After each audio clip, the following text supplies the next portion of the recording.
7장 18절부터 봅니다.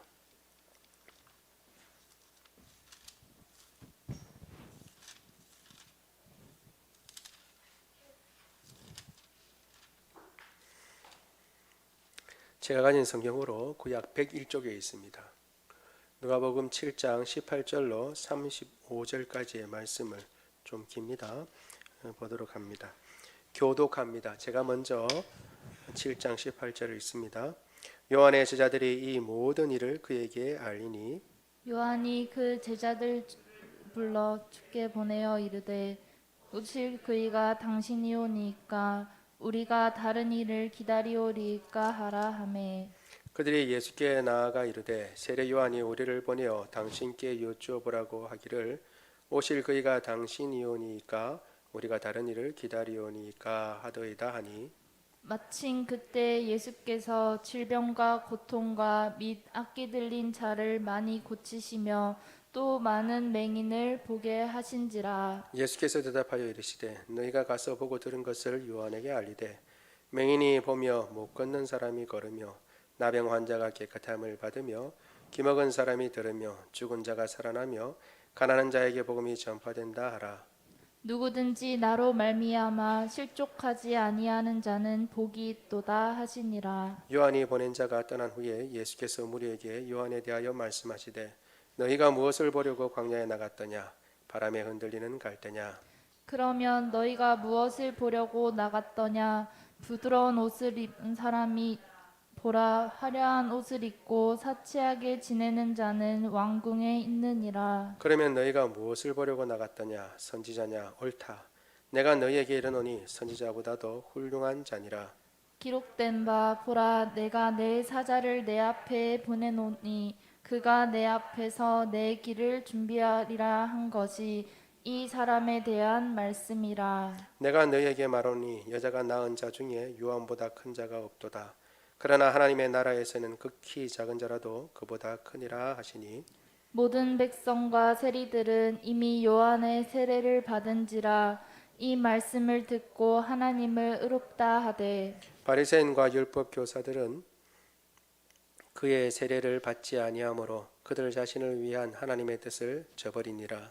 또 이르시되 이 세대의 사람을 무엇으로 비유할까 무엇과 같은가 비유하건대 아이들이 장터에 앉아 서로 불러 이르되 우리가 너희를 향하여 피리를 불어도 너희가 춤추지 않고 우리가 곡하여도 너희가 울지 아니하였다 함과 같도다.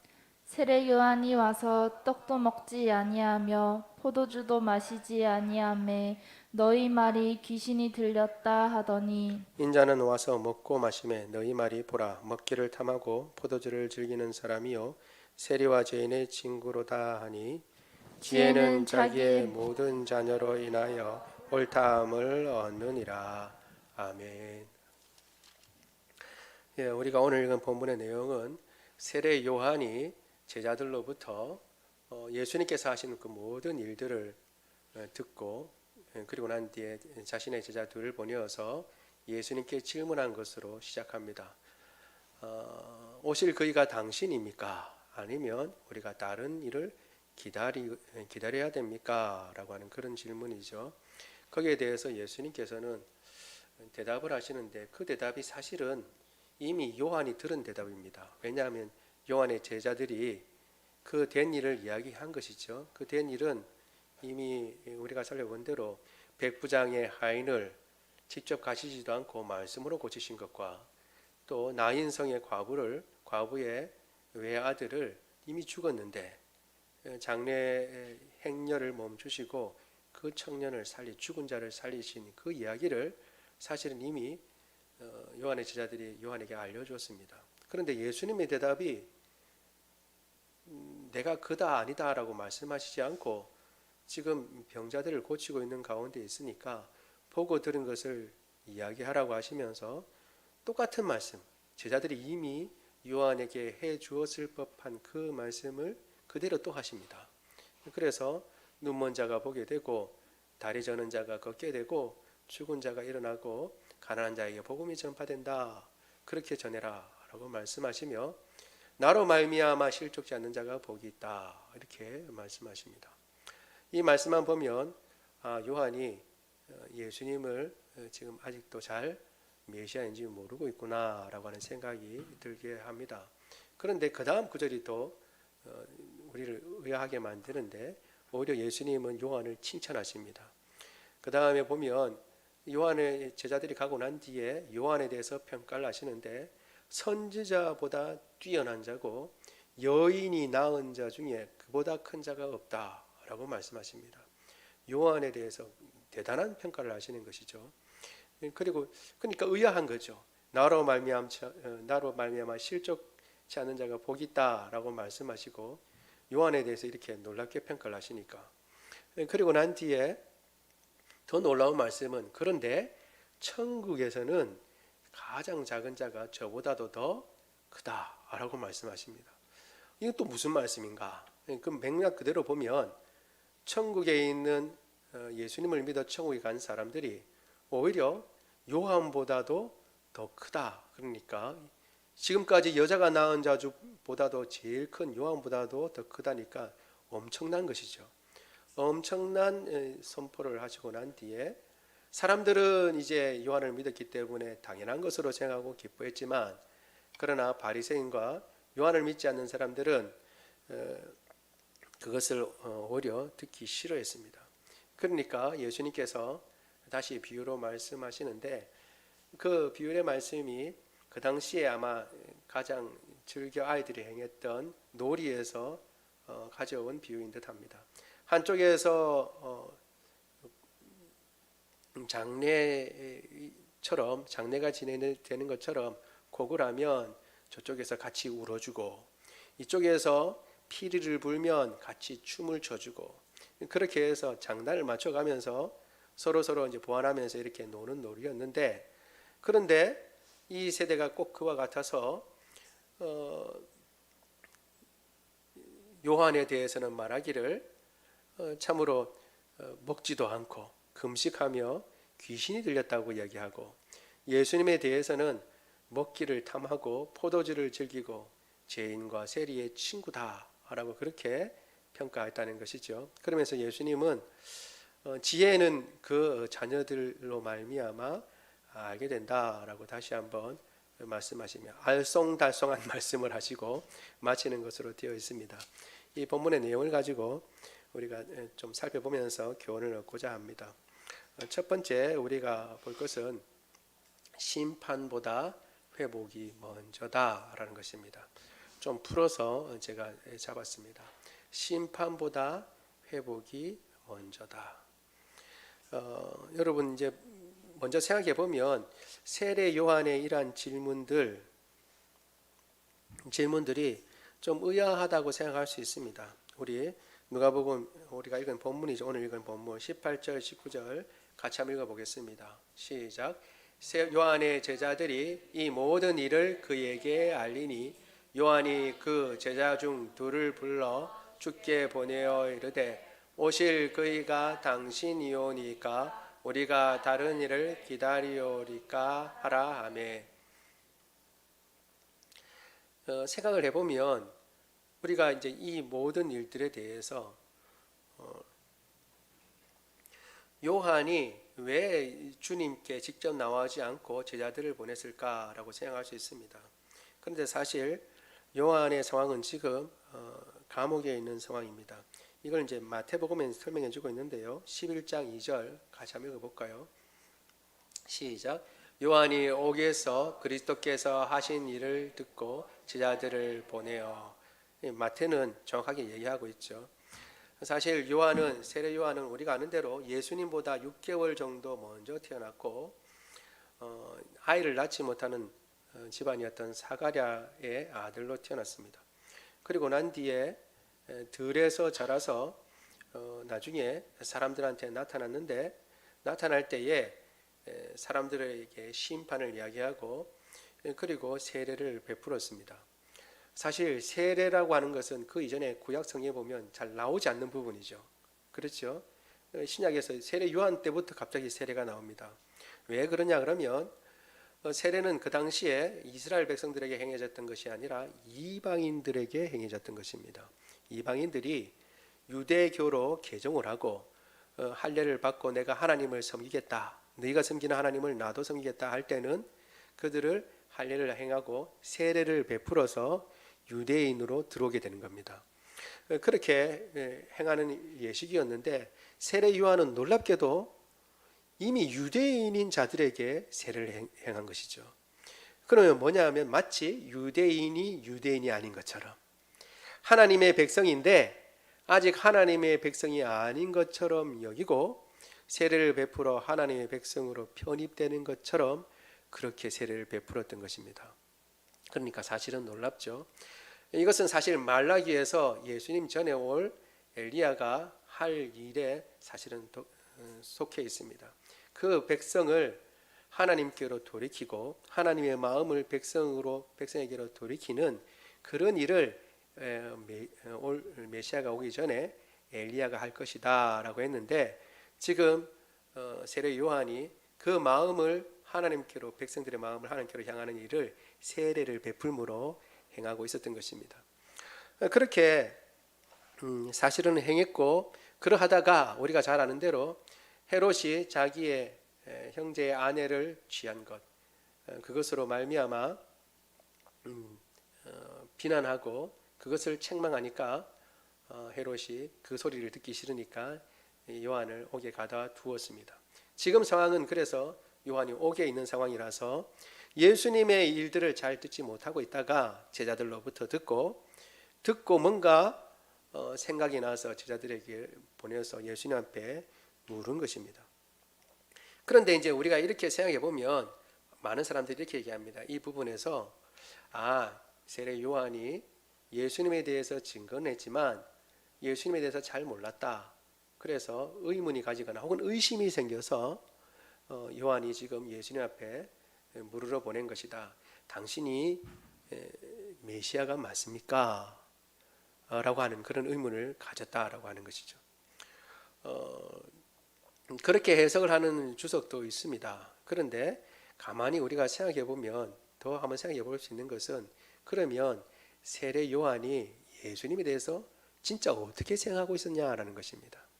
그 전에 세례 요한이 예수님에 대해서 어떻게 생각했길래 지금 이 제자들로부터 들려오는 소식을 듣고 예수님께 질문을 했는가, 우리가 생각해 볼 수가 있죠.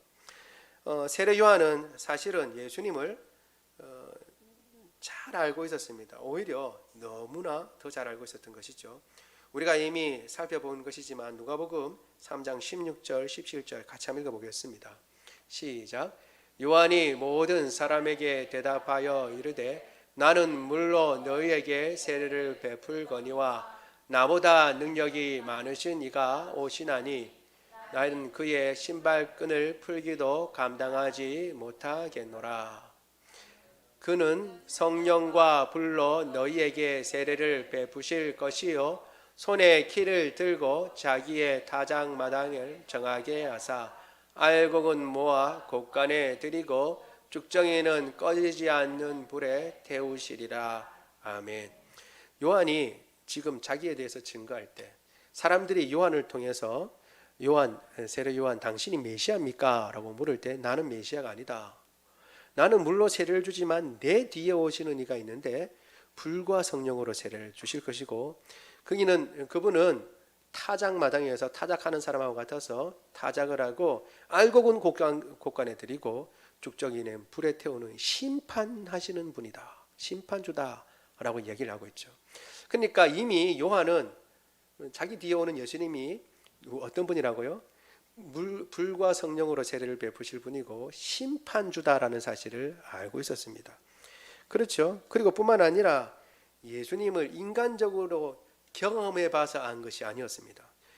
누가복음에 보면 친척간이긴 했지만 세례 요한이 예수님을 찬찬히 보고 저분이 정말 메시아구나 살펴보고 따져봐서 안 것이 사실은 아니었습니다. 어떻게 알게 됐냐면 계시로 알게 됐습니다. 계시로. 그것이 요한복음에 나와 있는데 같이 한번 보도록 하겠습니다. 요한복음 1장 31절에 33절까지 한번 보겠습니다. 시작. 나도 그를 알지 못하였으나 내가 와서 물로 세례를 베푸는 것은 그를 이스라엘에 나타내려 함이라 하니라. 요한이 또 증언하여 이르되 내가 봄에 성령이 비둘기 같이 하늘로부터 내려와서 그의 위에 머물렀더라.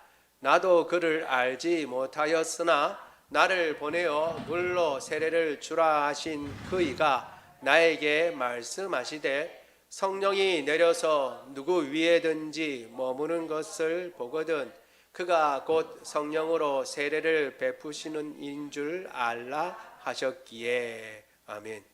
이 요한의 말에 의하면 예수님을 몰랐다는 거예요. 친척으로는 알았을지 모르지만 그분이 메시아인지 몰랐다는 거예요. 그런데 자기가 세례를 베푸는 것은 예수님을 드러내기 위한 것이었다. 한편으로는 세례를 베풀어서 하나님의 백성을 하나님 백성답게 만들고, 또 한 가지는 세례를 베풀어서 누구를 드러내게 한다고요? 뒤에 오시는 메시아, 불과 성령으로 세례를 베푸실 그분을 드러내는 일이 이 성령을 세례를 베풀므로써 나타내는 일을 자기가 위임받았는데, 그런데 누가 불과 성령으로 세례를 베푸는 분이냐라는 것은 가르쳐줬다는 거예요. 내보고 나보고 물로 세례를 베풀라고 하신 그분이 가르쳐 주시기를 성령이 누구 위에 머무는 것을 보거든 그분이 그이가 불과 성령으로 세례를 베푸는 분이다라는 것을 알아라 하고 알려줬다는 거예요. 그러니까 그런데 예수님께 세례를 베풀 때 어떻게 했어요? 성령이 비둘기같이 그에게 임하는 것을 보았거든요.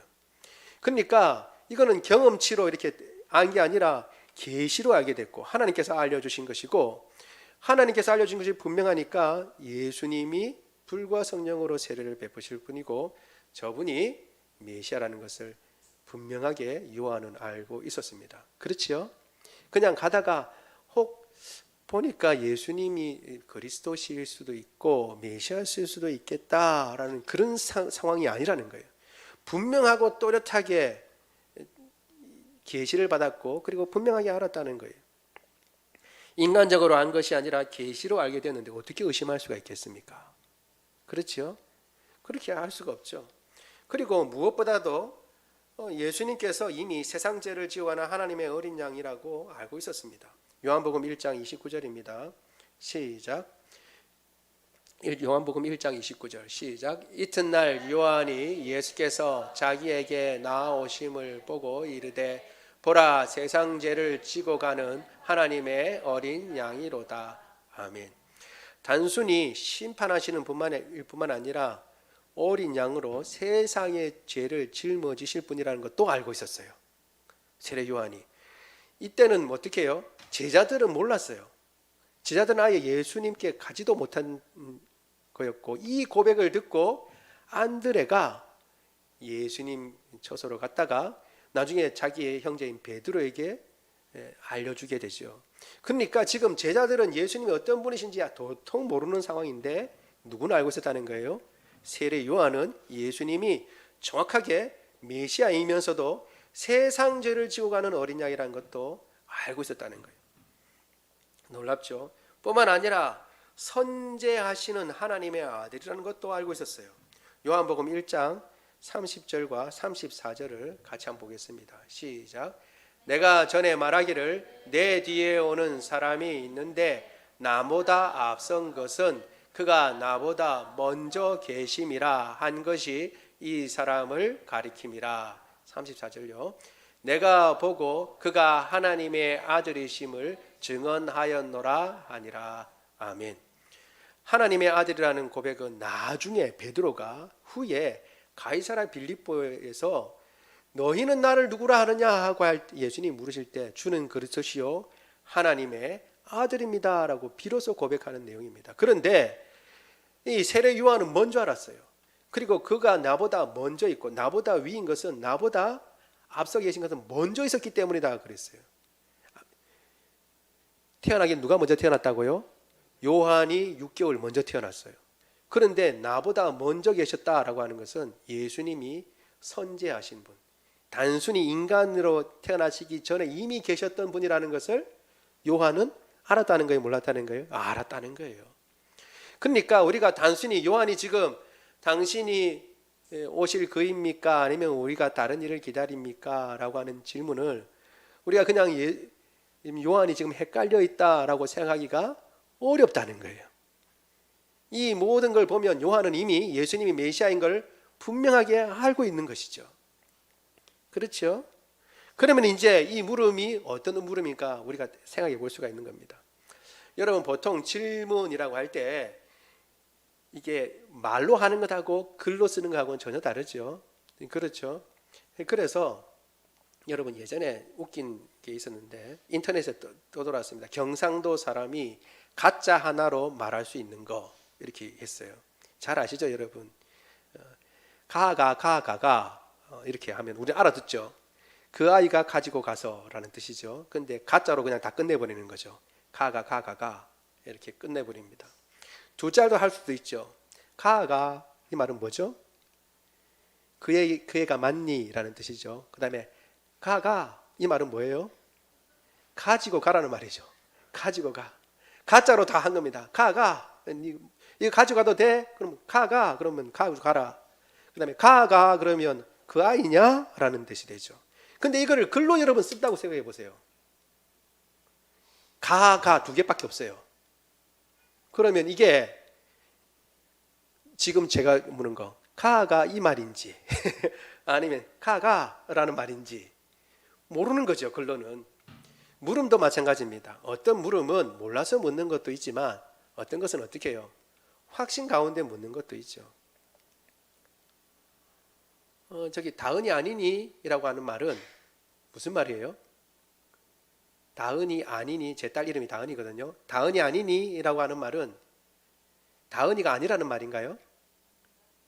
다은이가 맞다라는 얘기를 더 확실하게 물음의 형식으로 하는 것이죠. 지금 이 요한의 질문이 그와 같은 것입니다. 분명하게 알고 있었다면 이 말인 것이죠. 당신이 오실 그이십니까? 라는 건 당신이 오실 그이가 맞죠? 우리가 다른 일을 기다리오리까는 다른 일을 기다리는 거 아니죠? 라고 물은 거하고 똑같은 것이죠. 요한은 확신 가운데 묻는 것입니다. 그리고 그것이 확실한 이유는 예수님께서 하신 그 이야기를 듣고 확신을 더 가졌다는 것이죠. 당신은 분명히 메시아가 맞죠? 라고 얘기했습니다. 예수님의 대답을 보면 알 수 있어요. 이런 질문에 대해서는 어떻게 얘기합니까?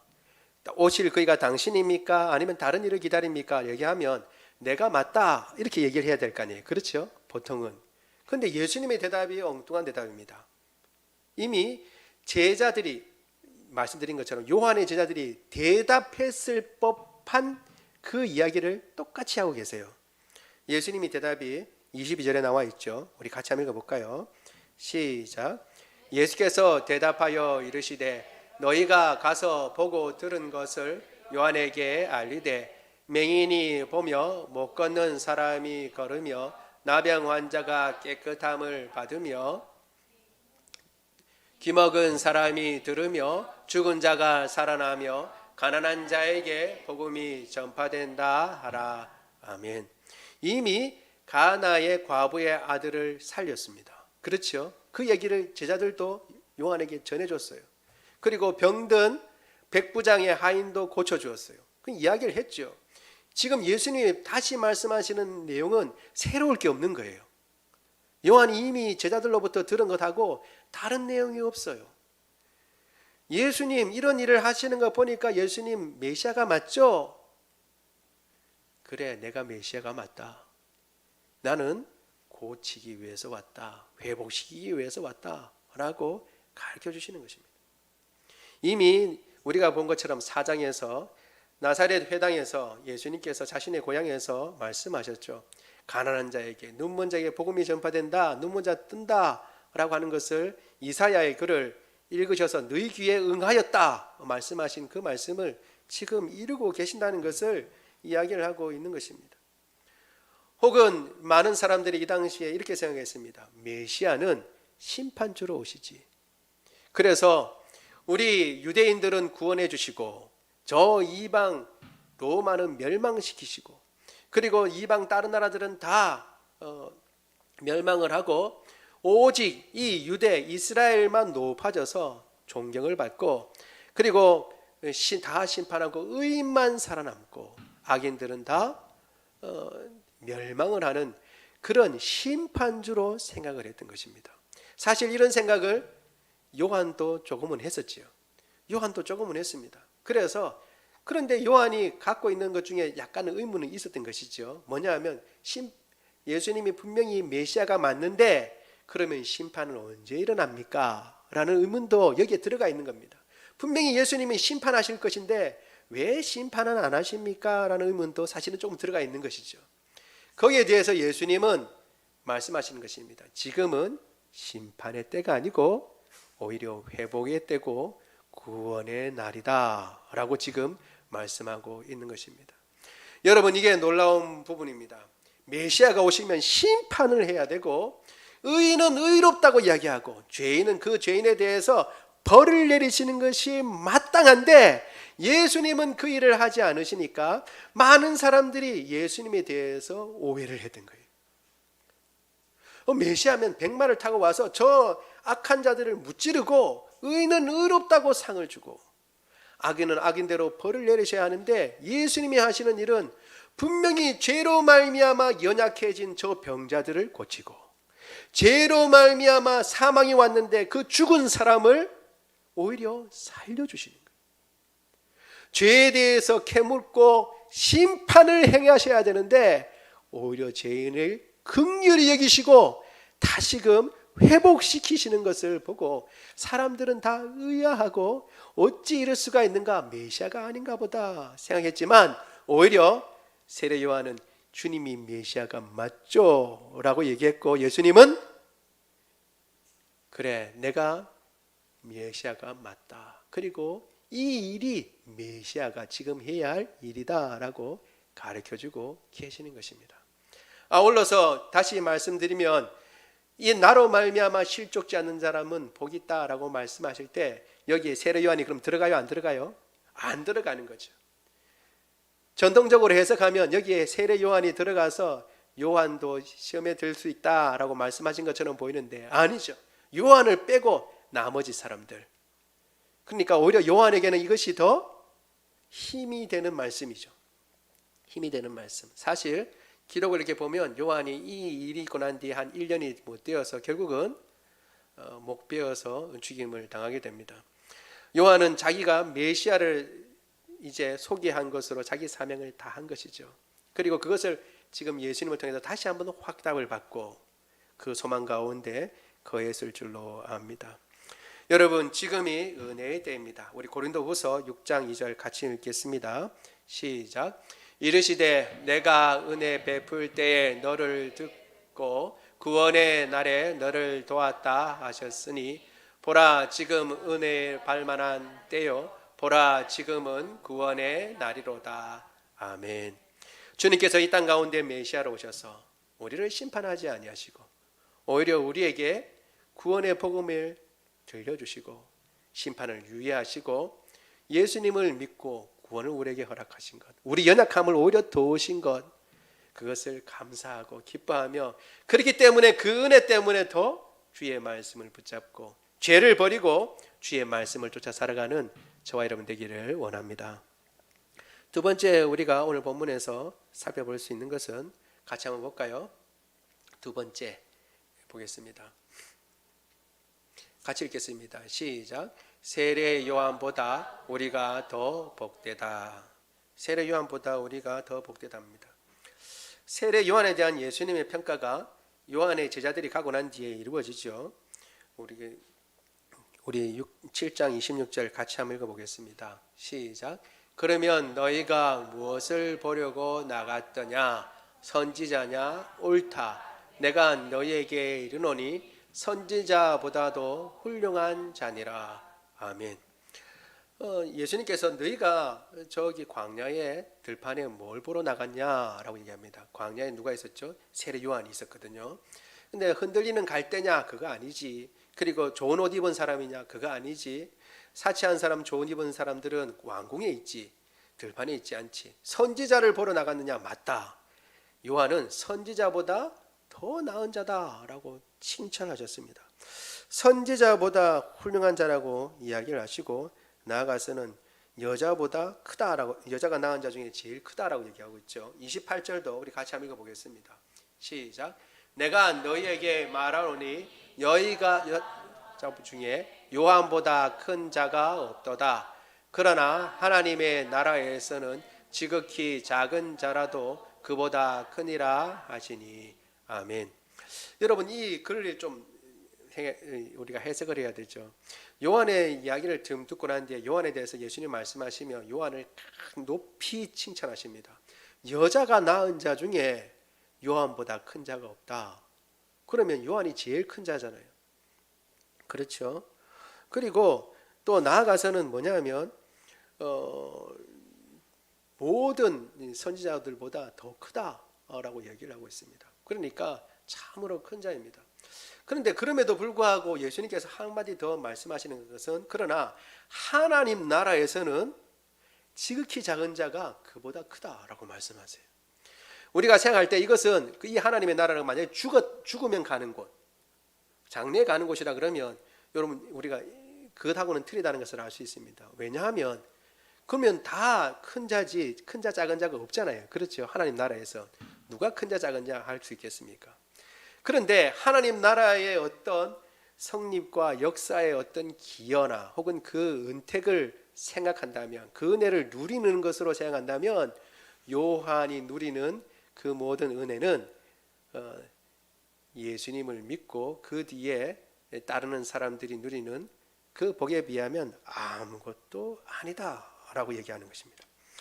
요한의 한계가 있다는 것을 얘기하시는데 그 한계가 뭐냐 하면 요한은 자기가 예수님을 소개하는, 직접 예수님을 소개하는 큰 영광을 누렸어요. 여러분, 구약의 선지자는 다 오실 메시아에 대해서 예언을 했지만 그 오실 메시아를 보지 못했습니다. 그런데 소개하고서 본 사람은 이 누구예요? 요한이 유일합니다.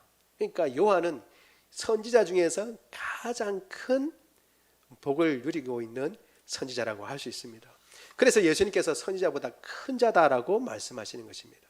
만약에 경건이나 다른 것으로 한다면, 어려운 가운데 이겨내고 하나님의 말씀을 붙잡는 것으로 한다면 엘리야나 그 당시 구약에 있던 여러 선지자들이 못할 게 뭐가 있겠습니까? 그렇죠? 그런데 요한이 다른 모든 선지자들보다 뛰어난 것은 뭐냐 하면 뒤에 오시는 예수님에 대해서 소개하고 그 예수님을 직접 만났을 뿐만 아니라 예수님께 세례를 베풀어 예수님을 직접 소개하는 놀라운 영광을 누렸다는 것입니다. 그래서 예수님이 크다라고 얘기했지만 그러나 요한도 한계가 있는 것이죠. 우리 마태복음 11장 13절 같이 한번 읽어보겠습니다. 시작. 모든 선지자와 율법이 예언한 것은 요한까지니. 요한까지다 이렇게 얘기했습니다. 요한까지로 예언한 것이 요한까지입니다. 그러면 이제 성취는 요한 이후부터 일어나는 겁니다. 요한은 성취를 보지 못했어요. 성취를 보지 못했다는 건 뭐냐면 예수님이 십자가에 달려 돌아가시는 것 못 봤어요. 무엇보다도 부활을 보지 못했습니다. 그리고 예수님이 승천하시는 것, 하나님 보좌 우편에 계시는 것 보지 못했어요. 그리고 무엇보다도 오순절날 성령이 임하실 때에 그 성령이 각 영혼, 예수님을 믿는 영혼들마다 내리는 것을 또 경험하지 못했습니다. 비록 예수 그리스도를 바라보고 예수님이 메시아인 것을 알았지만 그 예언이 성취돼서 완성이 이루어지는 것을 직접 보지 못했다는 것입니다. 그래서 그 성취를 본 사람에 비하면 가장 작은 자보다 더 작다고 주님 말씀하고 계시는 것입니다. 그러면 우리가 생각을 해봐야죠. 그 성취를 이미 보고 그 은혜를 누리는 사람의 복이 얼마나 큰가. 우리는 그냥 예수 그리스도를 믿어서 구원받고 마음에 긴가민가 하고 혹은 그런가 아닌가 할 때도 있고, 그래서 뭐 예수님 말씀 따라 살아갈 때도 있고 안 살아갈 때도 있고, 혹은 7일이면 7일 늘상 넘어지고, 그래서 갈팡질팡하고 나는 믿음 없다라고 생각할지 모르지만 예수님 말씀하시는 것입니다. 네가 받은 복을 아느냐? 네가 누리고 있는 복을 아느냐? 세례 요한도 받았던 그 모든 복이 너보다 못하다. 여자가 낳은 자 중에 가장 뛰어난 그 요한이 누렸던 그 복도 너가 받고 있는 이 복보다는 복에 비하면 아무것도 아니다라고 말씀하고 계시는 것입니다. 우리가 이걸 알아야 됩니다. 우리가 그냥 느낌이 없고 그냥 매냥 하나님께서 은혜 주실 때 한순간에 눈물을 찔끔 흘리고 또 감사했다가 또 많은 시간들은 또 호랑방탕하게 살거나 혹은 눈앞에 보이는 것 쫓아서 정신없이 살아가지만 주님의 평가는 다른 것입니다. 종종 우리는 이렇게 생각하죠. 제가 전에도 한번 말씀드렸는데 예전에 봤던 만화가 너무 이제 기억에 남아서 그럽니다. 어떤 그림책인데 믿음의 그림책이죠. 현대 사람이 이렇게 얘기하는 겁니다. 내가 예수님 때에 살기만 해서 봐라. 내가 믿음이 없나? 지금은 하나님도 안 보이고 예수님도 안 계시니까 내가 믿음이 없지. 예수님 때에 죽은 자 일으키시고 그 다음에 오병이어의 기적 떡 먹고 이러면 어떻게 예수님 안 믿을 수 있겠냐? 그 사람들이 정말 복되다 이렇게 얘기를 하죠. 그런데 이제 다음 장면이 딱 나와서 예수님 시대 때 나옵니다. 예수님 시대 때 사람들이 뭐라고 얘기하냐면 예수님의 기적을 보고도 안 믿으면서 하는 말이 내가 이거 보고 어떻게 믿냐? 저 모세가 10가지 재앙하고 그 다음에 홍해 가를 때 사람들은 왜 안 믿었을까? 그 광야에서 맨날 만나를 먹으면서 불기둥 구름기둥 인도하는 것을 보면서 그거 먹으면서 하나님 원망하고 이집트로 가야겠다라고 하는 그 사람들은 도대체 믿음이 없다. 근데 지금 예수님 하는 이 기적으로는 나는 못 믿을 거니까 모세 때 내가 태어났더라면 정말 믿음이 있을 텐데 이렇게 얘기하는 거예요. 근데 모세 때 사람이 다음 장면에 딱 나오는 거예요. 모세 때 사람이 와서 하는 말이 아담은 참 어리석다. 내가 보이는 거 이거 가지고는 안 된다. 처음 창조받고 하나님 직접 눈으로 보고 그 에덴 동산에서 가장 좋은 것 다 보고 누리고 있는 지혜도 출중한 그리고 타락해 본 적도 없고 완전한 지혜를 가지고 있는데 그 뱀이 꼬신다고 그게 넘어가 가지고 선악을 알게 하는 나무를 먹냐. 내 같으면 안 그런다. 그 사람이 어디 살고 있는 사람이라고요? 모세가 지금 모세와 함께 홍해 바다를 건너가고 만나를 먹으면서 그렇게 얘기한다는 거예요. 여러분 다 어떻게 해요? 내 시대는 지금 하나님 믿기가 어렵다. 오히려 옛날이 더 좋았다라고 핑계를 대는 것이죠. 근데 예수님의 이 말씀에 의하면 뭐예요? 네가 지금 가장 복받은 세대다. 너가 지금 가장 복받은 세대다라고 얘기합니다. 예수님은 다른 구절에서 이렇게 얘기합니다. 너희 눈은 지금 보는 것으로 너희 귀는 듣는 것으로 복되다. 너희가 보는 것을 구약의 사람들이 얼마나 보고자 했는 줄 아느냐? 너희가 듣는 이것을 얼마나 듣고자 했는 줄 아느냐? 그들은 듣지 못하는데 너희 눈은 봄으로 너희 귀는 들음으로 복되다 라고 그렇게 말씀하셨습니다. 여러분 우리가 주님으로부터 받은 이 복을 기억하고 우리가 그때에 살았더라면 옛날에 살았더라면 혹은 그 시대에 그 기적이 일어났을 때라고 하는 내가 아브라함이라면 모세라면 다윗이라면 이런 이야기를 하지 말고 주님께서 말씀하신 것처럼 여자가 낳은 자 중에 가장 큰 자가 요한인데 천국에서는 가장 작은 자가 요한보다 크다라고 말씀하시는 이 말씀을 기억하고 내가 받은 은혜가 얼마나 큰지 내가 누리고 있는 이 복이 얼마나 큰 복인지 생각하고 이 복을 오히려 내가 가진 것을 잘 누리지 아니하고 오히려 없는 것 같고 누리지 못하는 것에만 둘 것이 아니라 주님 말씀 이 말씀을 생각하며 오히려 굳건한 믿음 가운데 서서 흔들리지 말고 주님 바라보며 주님께서 우리에게 맡기신 사명 감당하는 저와 여러분 되기를 원합니다. 세 번째 우리가 살펴볼 것은 같이 한번 읽어볼까요? 시작. 세상의 열매가 아니라 하나님의 열매. 우리 누가복음 9장 33절 34절을 보겠습니다. 시작. 세례 요한이 와서 떡도 먹지 아니하며 포도주도 마시지 아니한 너희 말이 귀신이 들렸다 하더니 인자는 와서 먹고 마시매 너희 말이 보라 먹기를 탐하고 포도주를 즐기는 사람이요 세리와 죄인의 친구로다 하니라. 아멘. 여러분 그런 사실은 두 가지로 해석이 가능합니다. 이 36절부터 이런 얘기인데요. 어떤 거냐면 아니죠. 이게 지금 딴 것을 보고 얘기하죠. 31절부터 해당하는 건데 이 구절을 보면 장터에서 아까 말씀드린 대로 노는 아이들의 비유를 얘기합니다. 이 세대의 사람을 무엇으로 비유하고 하고 이야기했습니다. 그리고 비유를 하는데 우리가라고 나와 있는데 우리가 누구냐는 겁니다. 이 해석을 두 가지로 해석할 수 있는 건 우리가라는 거예요. 우리가 지금 어떻게 해요? 너희를 향하여 피리를 불어도 춤추지 않고 곡하여도 울지 않는다라고 하는 것이 우리가 예수님 말씀하시는 우리가가 누구를 이야기하냐는 거죠. 일반적으로 생각할 때 우리가라고 하는 것을 누구예요? 예수님과 세례 요한으로 생각하는 겁니다. 그러면 어떻게 해요? 세례 요한이 그리고 예수님이 와서 먹지도 않고 그 다음에 많이 즐기지도 않고 열심히 복음을 전했는데 듣지 않고 반응이 없는 세상에 대해서 예수님이 책망한 것으로 말씀하시는 것이라고 볼 수 있죠. 또 한 가지 해석도 가능합니다. 뭐냐면 우리가라는 것은 세상을 이야기하는 겁니다. 세상. 그러니까 세상이 우리를 향해서 이야기하는 겁니다. 예수님이나 세례 요한을 보고 혹은 우리 믿는 사람을 향해서 이야기하는 겁니다. 우리가 곡할 때니까 너희가 울어라. 우리가 피리를 불 테니까 너희는 어떻게 해요? 춤춰라 기대하는데 전혀 그러지 않는 겁니다. 세상의 기대에 맞춰서 살지 않는 겁니다. 그래서 어떻게 해요? 어떤 때는 먹지도 않고 마시지도 않고 포도주도 안 먹고 빵도 안 먹고 금식도 하고 광야에서 소리만 빽빽 지릅니다. 요한과 같이. 그리고 어떨 때는 어떻게 해요? 좀 금식하고 적당하게 좀 경건의 모양을 보이며 살기를 원했는데 예수님은 와서 어떻게 해요? 오히려 막 먹고 마시고 친하게 지내고 심지어 죄인이라고 우리는 멀리 하는데 세리와 창기들과 같이 지낸다는 거예요. 용납을 할 수 없는 것이죠. 용납을 할 수 없다는 것입니다.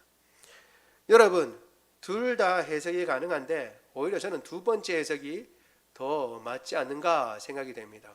더 맞지 않는가. 무슨 말씀이냐 하면 세상은 항상 자기들과 맞춰주기를 원하는 거예요. 사실 세례 요한이 배척을 당한 것은 뭐예요? 세례 요한이 자기 뜻에 맞지 않았기 때문에 배척을 한 겁니다. 이미 우리는 하나님의 백성이고 우리가 기득권을 누리고 있고 적당하게 타협을 보면 되는데 세례 요한은 절대 그렇게 하지 않았습니다. 오히려 너희도 세례를 받아야 된다. 왜? 너희가 육적인 조상이 아브라함이라고 해서 아브라함의 자손이라고 이야기하지 마라. 하나님은 이 돌들로도 아브라함의 자손을 만들 수 있다라고 얘기하니까 깜짝 놀란 겁니다. 우리는 하나님의 백성이고 아브라함의 자손이기 때문에 구원받은 사람이라고 생각했는데 전혀 그렇지 않다고 지금 이야기하니까 내 장단에 지금 세례 요한이 춤을 추고 있는 게 아니에요. 그러니까 세례 요한을 지금 욕하고 있는 것이고 그를 믿지 않는 것이고 나아가서는 예수님은 어떻게 해요? 좀 경건의 모양을 가지고 그리고 적당히 이렇게 좀 사실 많은 사람들이 예수님에 대해서 당신이 메시아입니까? 하고 많이 물었습니다. 예수님이 행하시는 기적을 함부로 행할 수 없으니까 어떻게든지 예수님이 그런 분인가 하고 알려고 했어요. 그런데 예수님은 자신들이 거부했던 이방인들 구원하시고 그리고 어떻게 해요? 죄인이라고 멀리했던 사람들과 기꺼이 식사를 하시고 그들과 친구가 되시니까 받아들일 수가 없는 거예요. 받아들일 수가 없는 거예요. 곡해도 울지 않고 피를 불어도 춤추지 않는다고 이야기하는 겁니다. 여기에 대해서 예수님은 이야기하시는 것입니다. 지혜는 자기의 자녀로 인하여 옳다함을 얻는다라고 말씀하시는 것이죠. 그런데 놀랍게도 이 가운데서도 예수님의 말씀을 듣고 예수님의 말씀에 귀를 기울이는 사람들이 있는 것이죠. 우리 누가복음 7장 29절입니다. 시작. 모든 백성과 세리들은 이미 요한의 세례를 받은지라 이 말씀을 듣고 하나님을 의롭다 하되. 그리고 35절도 마저 읽습니다. 시작. 지혜는 자기의 모든 자녀로 인하여 옳다함을 얻느니라. 아멘. 세상을 따라간다고 해서 많은 사람들이 호응을 한다고 해서 옳은 게 아닙니다. 그것이 지혜를 나타내는 게 아닙니다. 지혜는 어떻게 아냐 하면 그 자녀로 알 수 있습니다. 그 말은 결과로 알 수 있다는 것입니다. 결국 하나님의 말씀을 순종하여 하나님의 말씀에 순종한 결과를 드러내면 그것이 하나님을 따르고 하나님의 명령에 순종하고 바른 길을 걸어가고 있다는 증표이지, 내가 피리를 불었으니까 너는 춤을 춰야 하고 내가 곡을 하니까 너도 같이 울어야 한다고 그래서 울고 춤춘다는 것을 통해서 하나님의 뜻을 행하고 있다는 것을 나타내는 것이 아닙니다. 세상이 요구하는 것을 쫓아 행한다고 해서 그것이 하나님의 뜻을 행한다는 것을 나타내는 것이 아니라 오직 열매, 그 행하는 일이 하나님 앞에 합당하냐 안 하냐 그 열매를 가지고 판단하는 것입니다. 우리가 세례 요한도 배척하고 예수님도 배척하고 그들은 자기의 것을 움켜쥐고 어떤 것도 받아들이려고 하지 아니하고 오히려 자기의 것을 같이 누리고 내 편이 되어달라고 요구하고 있습니다. 지금도 세상은 마찬가지예요. 내가 그러면 이것까지는 봐줄 테니까 너희도 그럼 이렇게 해라 라고 하고 자기의 편이 되어줄 것을 요구합니다. 그거 너무 딱딱하게 예수님만 믿어 구원받는다고 하지 마라. 산꼭대기 올라가는 길이 왜 한 가지만 있냐? 여러 가지 있는데 뭐 부처를 믿어도 되고 알라를 믿어도 되고 그렇게 모하멧을 통해서 알라를 믿어도 되고 이렇게 올라가서 꼭대기만 오르면 되지 않냐? 그렇게 얘기를 합니다. 거기에 대해서 분명히 얘기를 합니다. 너희가 운다고 우리도 울어야 되고 곡한다고 너희가 피를 부른다고 내가 같이 춤을 춰야 되는 존재는 아니다. 나는 너희가 울 때 반응하는 존재가 아니라 하나님의 말씀에 의해서 반응하는 존재다. 하나님께서 굶으라 그러면 세례 요한과 같이 광야에서 메뚜기와 석청을 먹을 수도 있고, 하나님께서 친구가 되라 말씀하시면 그 죄인과도 친구가 되고 같이 사귀며 하나님의 복음을 전하는 자리에 있을 수도 있고, 내가 이 자리에 있을 수 있고 저 자리에 있을 수 있지만 그것은 세상의 요구를 따라 되는 것이 아니라 말씀을 쫓아서 사명을 쫓아서 되는 것이며 그 열매를 나타내기를 원하는 것이다 라고 말할 수 있어야 되는 것입니다. 주님께서 우리에게 가르쳐 주신 이 말씀의 본을 쫓아서 우리가 살아가는 동안에 세상이 우리에게 요구하는 것 많지만 그 장단에 춤출 것이 아니라 오히려 하나님의 음성을 더 깊이 새겨듣고 그 말씀 앞에 순종하고 나가는 저와 여러분 되기를 원합니다. 말씀을 생각하며 우리 같이 기도하도록 하겠습니다. 같이 기도할 때요, 주님, 우리를 심판하시기 전에 회복시켜 주시고 먼저 사랑해 주셔서 감사합니다.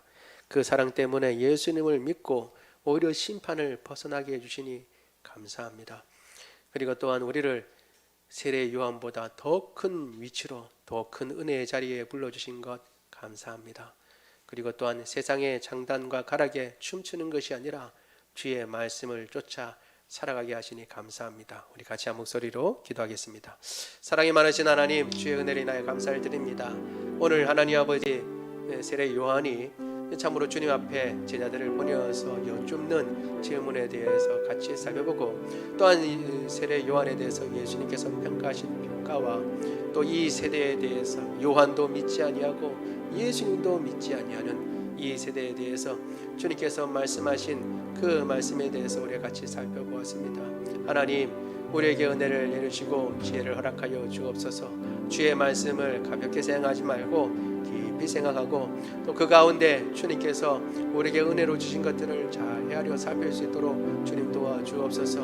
그 당시 대부분의 사람들이 메시아가 오시면 이 세상을 징벌하고 그리고 죄악된 것을 다 도려내고 심판하시며 의인은 의의 길로 악인은 멸망의 길로 인도하실 것이라고 그렇게 여겨드렸습니다. 그런데 주님께서는 오셔서 심판의 말씀을 하기에 앞서 먼저 회복시키시고 새롭게 하시고 고쳐주시고 불쌍히 여기시며 죽은 자를 일으켜주시고 눈먼 자를 보게 하시고 하나님 아버지 아름다운 뜻을 밝히 보여주신 것 참으로 감사를 드립니다. 세상 사람들은, 그리하여 그 당시에 메시아를 기다렸던 사람들은 오히려 의아해하고 혼돈에 하나님 아버지 빠지게 되었지만 주님의 은혜를 사모하고 주님의 은혜를 하나님 아버지 갈구하는 사람에게는 그와 같은 복음이 없고 그와 같은 은혜가 없는 것입니다. 하나님 아버지, 주님께서 우리도 먼저 심판하시기 전에 우리를 먼저 사랑해 주시고 우리를 먼저 붙잡아 주시고 회복시켜 주신 주님 감사합니다. 그 은혜를 생각하며 하나님 아버지 감사하며 일평생 주님의 은혜를 쫓아 더욱 하나님 아버지 악을 멀리하고 주님의 그 말씀을 쫓아 살아가게 하여 주옵소서. 하나님 아버지, 감히 우리가 세례 요한보다 더 나은 자가 될 수 있겠습니까? 요한이 받은 은혜가 우리가 받은 은혜에 비하면 아무것도 아니라고 주님 말씀하시는 것입니다. 그런데 우리는 항상 은혜가 부족한 사람처럼, 무엇이 없는 것처럼 이것을 달라 저것을 달라 주님 앞에 늘 요구하지 않습니까? 주님께서는 세례 요한이 받은 그 모든 복조차도 너희가 누리고 있는 복에 비하면 아무것도 아니다 주님 말씀하셨는데, 우리에게 성령을 주셔서 그 성령의 말씀을 듣게 하시고 말씀, 기록된 말씀을 주셔서 언제든지 주의 뜻을 깨닫게 하시고 하나님 아버지 예수를 믿어 아버지 이미 얻은 그 구원을 더욱 분명하고 확실하게 하나님 아버지 해주신 그 은혜 우리가 생각하며 이 비싼 구원, 이 하나님 아버지 놀라운 구원, 하나님 아버지 주님 더 은혜를 헤아리고 살펴서 더 감사하고 주님 앞에 더 엎드릴 수 있도록 주님 도와주시옵기를 원합니다. 하나님 아버지, 참으로 이 세상에 어떤 아버지 부름, 이 세상에 하나님 아버지 곡하는 것에 귀를 기울이거나 이 세상에 피리 부는 것에 하나님 아버지 장단을 맞추지 아니하고 오히려 하나님 아버지 혹은 빈들에서 혹은 하나님 아버지 잔치집에서 주님 하나님께서 말씀하신 그 사명을 감당하신 아버지 세례 요한이나 예수님처럼 우리에게도 주어진 그 사명을 쫓아 세상의 가락에 춤을 추거나 장단에 맞춰 살지 아니하고 오히려 주님의 말씀을 쫓아 사명을 쫓아 살아가는 사람이 될 수 있도록 주님 붙잡아 주옵소서. 사랑이 많으신 하나님 아버지, 오늘도 주님께서 우리에게 은혜를 주셔서 감사합니다. 우리에게 또 혹 하나님 아버지 연약한 자들이 있습니까? 주님 불쌍히 여겨주시고 회복시켜 주옵소서. 암세포 주님께서 고쳐 주옵소서. 코로나 바이러스도 고쳐 주옵소서. 하나님 아버지 두통과 불면증 주님께서 고쳐 주옵소서. 모든 부인병들 주님께서 고쳐 주옵시고 하나님 아버지 모든 호르몬들이 제 기능을 발휘하여서 맑은 정신을 주옵시고 우리의 모든 뼈들 제자리를 찾아 디스크가 고쳐지고 하나님 아버지 근육이 하나님 아버지 제자리를 찾고 하나님 아버지 그리고 모든 세포들마다 세임과 새 능력 더하여 주옵소서. 모든 염증들 고쳐 주옵소서. 장기들에게 세임과 새 능력 주시옵소서. 하나님 아버지 그리하여 건강하고 강건하여 주님께서 우리에게 맡기신 일 무엇이든지 능히 감당할 수 있도록 주님 도와 주옵소서. 우리 주 예수 그리스도 이름으로 기도드리옵나이다. 아멘. 다 같이 일어나셔서 우리 찬양합니다.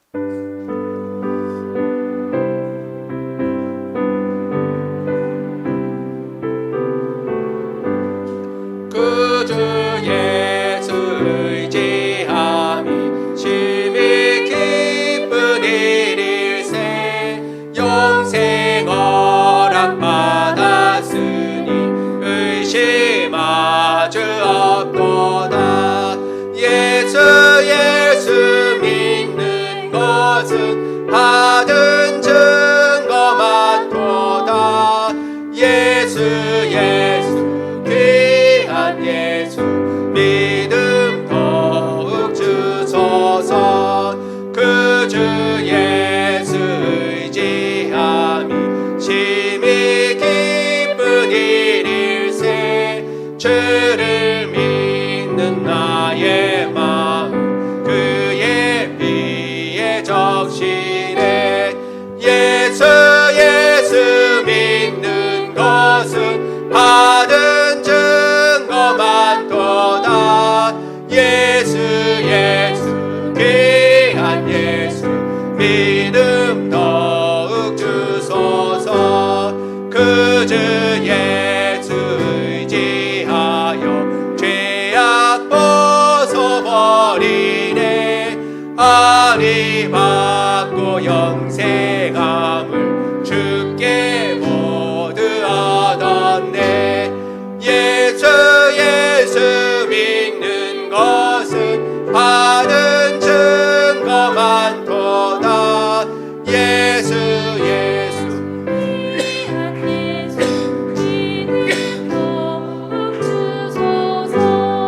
그 주 예수 의지하여 그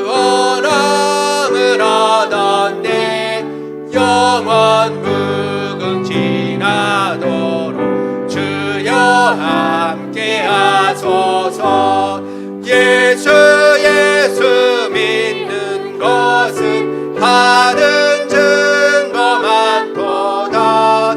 예수 귀한 예수 믿음 더욱 주소서.